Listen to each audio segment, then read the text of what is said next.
ನಮಸ್ಕಾರ ಸ್ನೇಹಿತರೆ. ರಿಷಬ್ ಶೆಟ್ಟಿ ನಟಿಸಿ ನಿರ್ದೇಶಿಸಿದ ಕಾಂತಾರ ಸ್ವೀಕ್ವೆಲ್ ಸಿನಿಮಾದಲ್ಲಿ ಲೀಲಾ ಆಗಿ ಮಿಂಚಿದ್ದ ಸಪ್ತಮಿ ಗೌಡ ಬಳಿಕ ತೆಲುಗು ಸಿನಿಮಾದಲ್ಲೂ ನಟಿಸಿ ಖ್ಯಾತಿ ಗಳಿಸಿದ್ದಾರೆ. ಇದೀಗ ವಿದೇಶದ ಸುಂದರ ತಾಣಗಳಲ್ಲಿ ನಿಂತು ವಿಧವಾಗಿ ಫೋಟೋಸ್ಗೆ ಪೋಸ್ ಕೊಟ್ಟಿದ್ದಾರೆ. ಸಪ್ತಮಿ ಗೌಡ ಸ್ವಿಟ್ಜರ್ಲ್ಯಾಂಡ್ ನ ಬ್ಯೂಟಿಫುಲ್ ಲೊಕೇಶನ್ ನಲ್ಲಿ ಸ್ಮೈಲ್ ಕೊಟ್ಟಿದ್ದಾರೆ.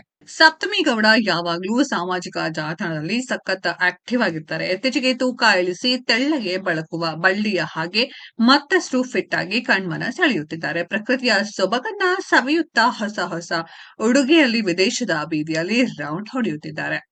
ಸದ್ಯ ವಿಶ್ವದಾದ್ಯಂತ ಕಾಂತಾರ ಚಾಪ್ಟರ್ 1 ಸಿನಿಮಾ ಭರ್ಜರಿ ರೆಸ್ಪಾನ್ಸ್ ಪಡೆದುಕೊಳ್ತಿದೆ. ಇತ್ತ ಕಾಂತಾರ ಸೀಕ್ವೆಲ್ ಸುಂದರಿ ಸಿಂಗಾರಸಿರಿ ಸ್ವಿಟ್ಜರ್ಲ್ಯಾಂಡ್ ನ ಯಾತ್ರೆ ಕೈಗೊಂಡಿದ್ದಾರೆ. ಸಪ್ತಮಿ ಗೌಡ ಹಾಕಿರುವ ಪೋಸ್ಟ್ಗೆ ಅಭಿಮಾನಿಗಳು ಅಪಾರ ಮೆಚ್ಚುಗೆ ವ್ಯಕ್ತವಾಗಿದೆ. ಸ್ನೇಹಿತರೆ, ಸಪ್ತಮಿ ಗೌಡ ಅವರ ಈ ಲುಕ್ ಹೇಗಿದೆ ಅನ್ನೋದ್ರ ಬಗ್ಗೆ ಕಮೆಂಟ್ ಬಾಕ್ಸ್ ಅಲ್ಲಿ ಕಮೆಂಟ್ ಮಾಡಿ.